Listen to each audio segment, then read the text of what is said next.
Sketch the following linear graph by first finding the x and y intercepts. 3y minus 4x equals 12. There's our equation that we're going to graph, and here is the axis to graph it on. So we need to first find the x-intercept.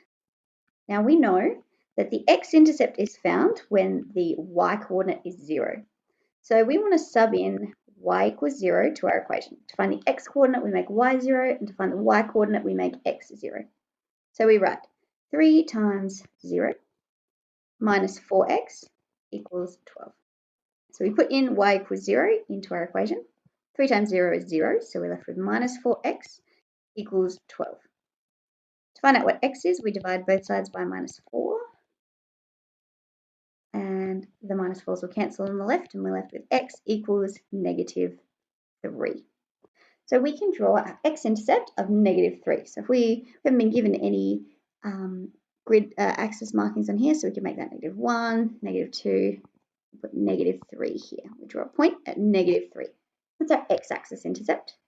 And then we also need to find the y-intercept, where our line cuts the y-axis. So to find that, we make x 0. Sub in x equals 0. To find the x-intercept, we make y 0. To find the y-intercept, we make x 0. So we have 3y minus 4 times x, which we know is 0, equals 12. So 3y minus 0, or just 3y, equals 12. To find out what y is, we divide both sides by 3. And we're left with y equals 12 divided by 3, which is 4. So we can draw the y-intercept on our grid as well. If we say 1's about there, 2, 3, 4, 4 can be here. Because we haven't been given those marks, we'll write our axis intercepts on there to make it really clear.